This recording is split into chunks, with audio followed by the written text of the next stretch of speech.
billahi minasyaitonir rajim. Bismillahirrahmanirrahim. Dawuhipun Allah syahrul ramadhan alladzi unzila fihil Qur'an hudan linnasi wa bayyinatin minal huda wal furqan. Bulan Ramadan punika dan bulan Ramadan dipun turunaken Al-Qur'an utawi malam nuzul Qur'an wonten ing sasi bulan Ramadan. Ini baleni sekedhik wonten malam 17 Ramadan pertama kali Al-Qur'an diturunkan saking Sidratil Muntaha dumugi langitipun bumi ijmalan secara global 30 juz diturunaken sedanten. Ingkang tepatipun wonten tanggal 17 Ramadan, malam 17 Ramadan tahun kalih Hijriah. Para ulama wonten ingkang berpendapat tanggalipun benten, tapi ingkang masyhur punika tanggal 17 Ramadan. Terus Al-Qur'an saking langitipun bumi diparingaken utawi dipun turunaken dhateng Kanjeng Nabi Muhammad sallallahu alaihi wasallam secara berangsur-angsur utawi teka sekedhik nyesuaiaken kebetahanipun. Menapa ingkang dipun betahaken Kanjeng Nabi kalih umatipun ayat Al-Qur'an, wahyuipun Allah dipun sampaiaken kalian malaikat Jibril. Pilih wahyu ingkang pertama dipun turunaken inggih menika surat Al-Alaq ayat 1 ngantos ayat gangsal. Iqra bismi rabbikal ladzi khalaq khalaqal insana min 'alaq iqra wa rabbukal akram alladzi 'allama bil qalam 'allamal insana ma lam ya'lam. Niku ayat pertama ingkang dipun tampi dening Kanjeng Nabi. Padahal Kanjeng Nabi dipun kenal kalih tiyang Arab niku al-ummi. Al-ummi niku artosipun duta huruf. Kanjeng Nabi boten saged baca tulis pada saat itu. Saderengipun Kanjeng Nabi Muhammad pikantuk risalah, pikantuk wahyu kerasulan, panjenenganipun dipun kenal al-ummi kanten wonten sekolah, wonten belajar dan pendidikan ingkang wonten pada zaman itu. Kula dipun kenal panjenenganipun niku sebagai tiyang ingkang buta huruf. Hikmahipun napa? Kenapa Allah Ta'ala dadosaken Kanjeng Nabi makhluk terkasihipun kok buta huruf? Kanten kangge gawe buktekake bilih Al-Qur'an nika murni asli saking Allah Ta'ala. Boten mungkin Kanjeng Nabi saged nyerat piyambak, boten mungkin Kanjeng Nabi saged ngarang piyambak. Kanten Kanjeng Nabi boten nate mangan bangku sekolahan, boten saged nulis. Nah, ayat ingkang pertama, wahyu ingkang pertama dipun turunaken Allah ngakon supados Kanjeng Nabi Iqra supados maos kelayan nyebut asmane Allah Ta'ala ingkang sampun nyiptakaken alam semesta, ingkang sampun nyiptakaken Kanjeng Nabi, ingkang sampun nyiptakaken kula panjenengan sami. Maos ingkang pertama nggih belajar maos tulisan sampai maos berikutipun maos keadaan, maos lingkungan, maos kondisi apapun, baik kondisi awake dhewe, kondisi alam sekitar, kondisi lingkungan. Pramila dalam Islam anjuran atau perintah untuk belajar, untuk membaca ngaji keilmuan itu sangat ditekankan. Islam mengajarkan umatnya untuk menjadi umat yang pandai, menjadi umat sing alim, sing mumpuni. Niku boten namung perintah tok, berbagai upaya yang dilakukan oleh Rasulullah SAW kathah. Antawisipun ketika Rasulullah berperang kalian orang-orang kafir Quraisy, kemudian menang dalam perang, tawanan perang tiang-tiang kafir menika dipuntakleti kalih Kanjeng Nabi saged maca nulis napa boten. Terus tawanan perang itu tradisi zaman dahulu, tiang kalah perang itu dados budak. Tiang iki nek perang apan menang ya sugih, apan kalah dadi budak. Budake wong sing menangke menang. Sing wadon ya dadi budak, sing lanang dadi budak, bahkan anak-anak kecil dados budak pada zaman itu. Krono perbudakan tasik dilegalkan. Perbudakan itu resmi diakui oleh semua bangsa di dunia. Ketika zaman Kanjeng Nabi, tradisi perbudakan ini mulai berubah karena cara pandang beliau, sudut pandang beliau, cara berpikir beliau, cara sikap beliau memandang tahanan perang. Nah, tiang-tiang ingkang kalah perang kalih umat Islam, tiang-tiang ingkang dados tawanan Kanjeng Nabi niku dipilihi. Sing pinter maca nulis niku boten dipenjara, tapi juga boten dipekerjakan. Tapi kan mucal anak-anak tiang Islam diparingi tanggung jawab 1 orang 10 anak. Setiap setunggal tawanan dijatah 10 anak-anak wong Islam ken mulang ngantos pinter, mek iso pinter maca, pinter nulis. Setelah pinter maca, pinter nulis, berarti tawanan mau merdeka, bebas, boten dados budak. Nah, krana sikap Kanjeng Nabi ingkang mengkoten, akhirnya tawanan-tawanan perang menika dengan sendirinya masuk Islam. Tawanan perang boten diperlakukan budak, diperlakukan secara terhormat sebagai seorang guru, yo dimulyake. Akhirnya wong kafir mau mlebet Islam piyambak. Niku salah satu upaya Kanjeng Nabi mencerdaskan umatnya, berbagai metode supaya umat Islam niki anak-anake mek saged maca, saged nulis, saged pinter, bisa belajar sebagaimana mestinya. Lalu diteruskan oleh generasi-generasi umat berikut, oleh umat-umat Islam sampai saat ini.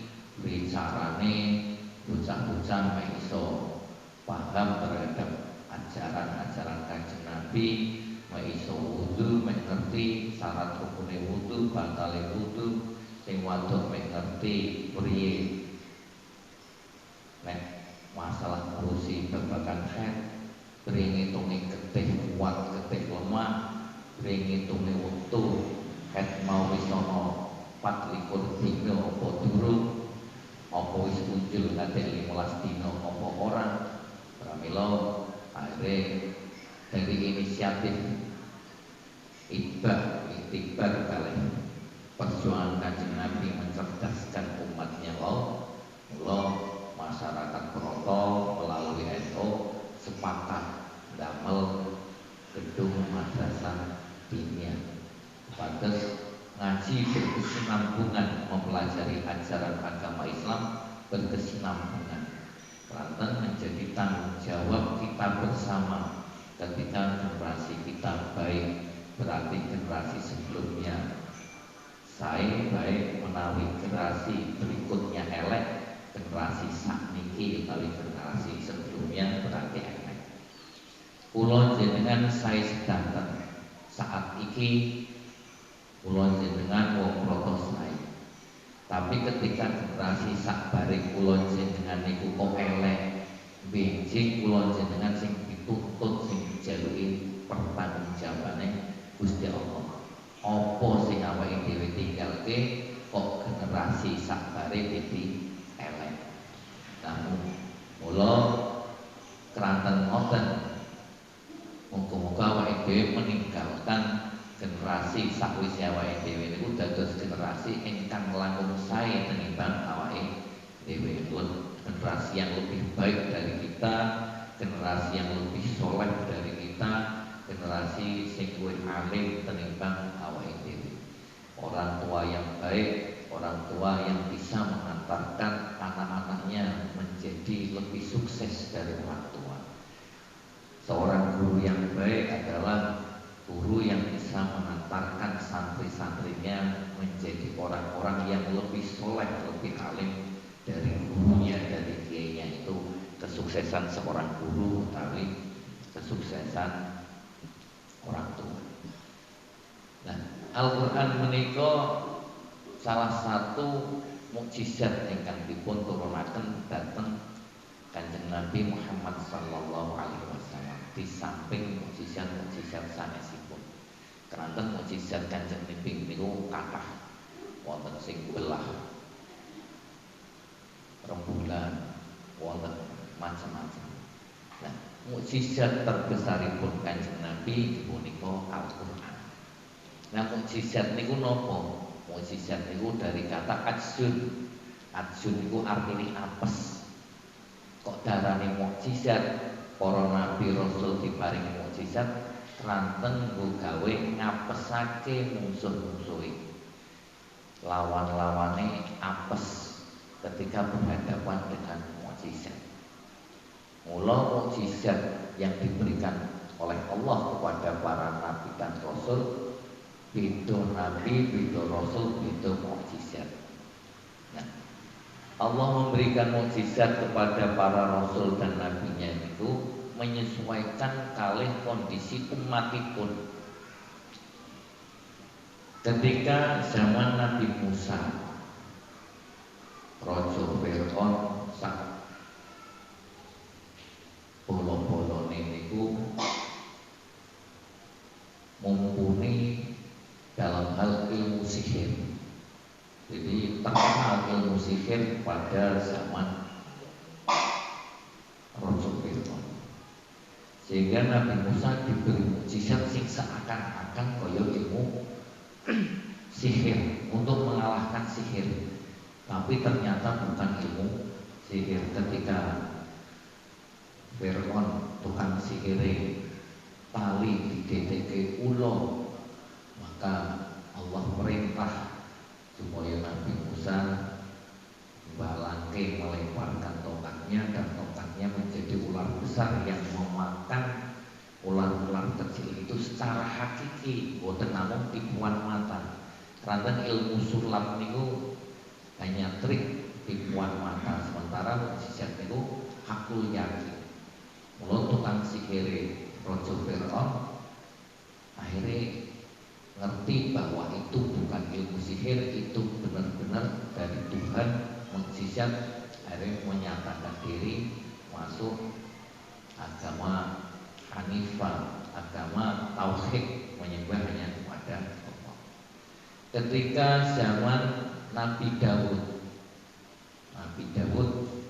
mukjizate sak liyane swarane sing sae niku wesi lemes, layyinul hadid, iso nglemeske wesi nganggo jentik-jentike.